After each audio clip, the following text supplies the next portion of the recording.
एक बार की बात है, सोहमपुर गांव में विजय नाम का एक लड़का अपने छोटे भाई सोनू के साथ रहा करता था। विजय का भाई सोनू बचपन से ही गूंगा था। दोनों के माँ बाप बचपन में ही गुजर चुके थे, इसलिए विजय अपने छोटे भाई की देखभाल किया करता था। उसके लिए विजय एक कंजूस सेठ के घर नौकरी किया करता था। पूरे दिन के काम के बाद भी विजय 2 वक्त के खाने का इंतजाम बड़ी मुश्किल से कर पाता था, क्योंकि विजय के पिता ने मरने से पहले उस कंजूस सेठ से कुछ पैसे उधार लिए थे, जिसे चुकाने के लिए विजय को सेठ के घर मजदूरी करनी पड़ती थी। विजय को सेठ के घर मजदूरी करते हुए 4 साल हो गए थे, इसलिए विजय हमेशा सेठ से पूछा करता था कि उसे कब तक उसके पास काम करना होगा। अरे तू फिर आ गया, क्या चाहिए तुझे? सेठ जी, मुझे कब तक आपके पास काम करना होगा? जब तक सारे पैसे ना चुक जाएं तब तक। पर सेठ जी, मैं तो 4 साल से आपके पास मजदूरी कर रहा हूँ। मेरे पिता ने तो केवल 50,000 रुपए ही लिए थे और मैं उससे कहीं ज्यादा की मजदूरी कर चुका हूँ अब तक। तो मैं क्या करूं? 4 साल हो या 40, जब तक मेरे पैसे नहीं चुकते तुम्हें यही मजदूरी करनी होगी। और रही 50,000 रुपए की बात, तो वो पूरे हो चुके हैं, लेकिन उसके ऊपर जो ब्याज है वो कौन चुकाएगा? विजय निराश होकर अपने घर जाने लगता है। यहाँ सोनू विजय से इशारों इशारों में पूछता है कि सेठ ने क्या कहा। विजय सोनू का दिल रखने के लिए उससे झूठ कहता है कि सेठ ने कहा कि हमारा उधार जल्द ही पूरा हो जाएगा। सोनू विजय की ये बात सुनकर खुश हो जाता है और कहता है कि आज तो हम भरपेट खाना खा सकते हैं ना। हाँ सोनू, मैं अभी खाना लेकर आता हूँ। विजय खाना मांगने के लिए आसपास के घरों में जाता है। एक औरत विजय को खाना दे रही होती है। वहाँ पर गांव का एक आदमी आता है। अरे ये तुम क्या कर रही हो? ये रोज रोज खाना मांगने आ जाता है। अरे मेहनत क्यों नहीं करते? भैया, मैं बहुत मेहनत करता हूँ। आप चाहे तो मेरे सेठ जी से पूछ सकते हैं। अगर इतनी मेहनत करते हो तो क्या 2 वक्त के खाने का इंतजाम नहीं कर सकते? देखिए, मैं जितने पैसे कमाता हूँ वो सब सेठ का उधार देने में खत्म हो जाते हैं। रहने दो ये सब, तुम्हें कोई खाना वाना नहीं मिलेगा, जाओ यहाँ से। अब विजय निराश होकर वहाँ से चला जाता है। उस दिन जाने ऐसा क्या हो रहा था कि विजय को कोई भी खाना देने के लिए तैयार नहीं था। विजय अब भटकते भटकते एक नदी के किनारे आ जाता है और नदी में देखकर ये सोच रहा होता है कि अगर आज खाने का इंतजाम नहीं हुआ तो सोनू को भूखे पेट ही सोना पड़ेगा। विजय गहरी सोच में ही होता है और उस नदी में एक देवता रहा करता था।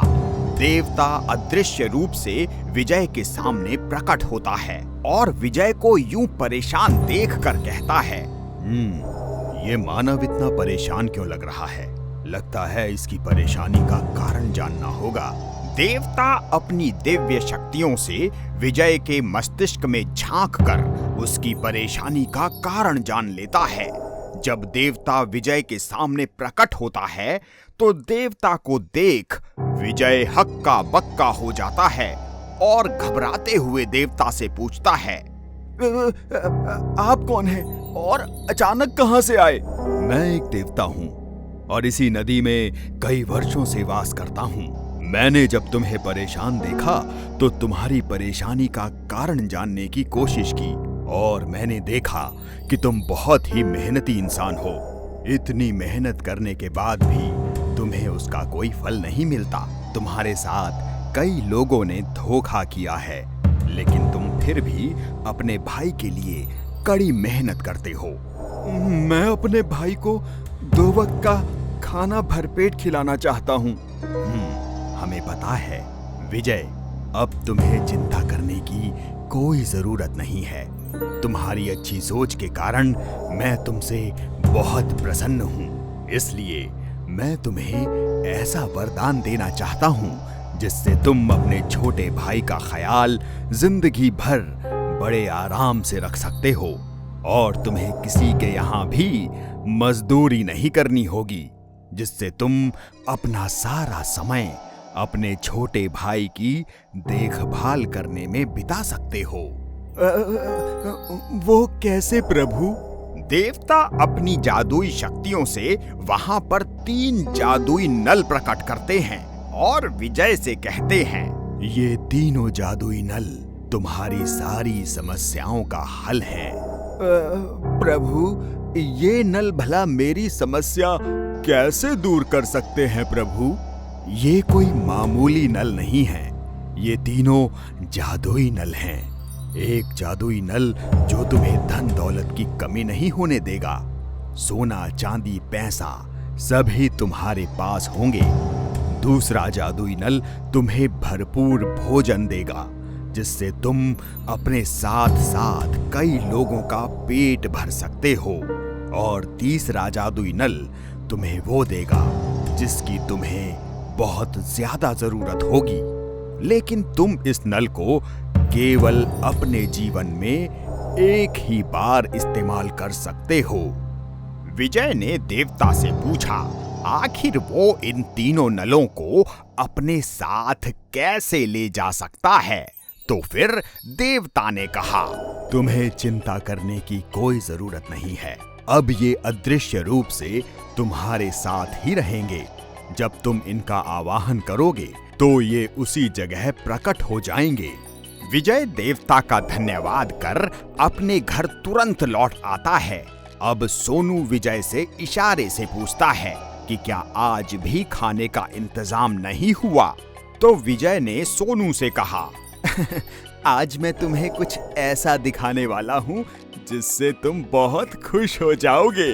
अब विजय तीनों नलों का आवाहन करता है और वहां तीनों जादुई नल प्रकट हो जाते हैं। सोनू ये देखकर हैरान हो जाता है कि आखिर ये कैसे हुआ। विजय सोनू को अब बताता है कि कैसे देवता ने प्रसन्न होकर उसको ये जादुई 3 नल वरदान में दिए हैं। विजय अब उन नलों की खूबी सोनू को बताता है। देखो सोनू, पहले जादुई नल से धन दौलत और सोना चांदी निकलते हैं। सोनू के सामने विजय ने पहले उस नल से प्रार्थना की और फिर उसे चलाया, जिस नल से सोना और चांदी निकलते हैं। और फिर विजय दूसरे नल से प्रार्थना करता है, जिससे वहां भरपूर और स्वादिष्ट भोजन उनके सामने आ जाता है। विजय अब सोनू से खाना खाने के लिए कहता है। सोनू ने विजय से पूछा कि उसने तो तीसरे जादुई नल के बारे में उसे बताया ही नहीं। विजय ने कहा कि उस जादुई नल को हम केवल अपने जीवन में एक बार इस्तेमाल कर सकते हैं, लेकिन उससे हम जो भी मांगेंगे वो सब हमें मिल सकता है। इसलिए हमें सोच समझकर उससे कुछ मांगना होगा। सोनू अब अपने भाई के साथ एक आलीशान घर में रहने लग जाता है। उसके पास अब किसी चीज की कोई कमी नहीं थी। गांव वाले विजय की इतनी तरक्की देखकर हैरान हो जाते हैं और जब भी विजय किसी गांव वाले से मिलता तो लोग उसकी बुराई किया करते थे। अब वो उसकी तारीफ करते हुए नहीं थकते। ये बात विजय के कंजूस सेठ को भी पता चलती है और वो कहता है, न जाने कहां से चुराए होंगे पैसे इस भिखारी ने। और वो उसकी बुराई करता ही रहता है और अचानक सेठ को दिल का दौरा पड़ जाता है और उसे अब उसका परिवार अस्पताल में भर्ती करा देता है। यहाँ डॉक्टर बताते हैं कि सेठ का बचना मुश्किल है, क्योंकि उसके दिल ने काम करना बंद कर दिया है और ये अब लाइलाज हो चुके हैं। ये सुन पूरे परिवार के पैरों तले जमीन खिसक जाती है। गांव का एक आदमी सेठ के बारे में चर्चा कर रहा होता है। इतने में वहां विजय आ जाता है।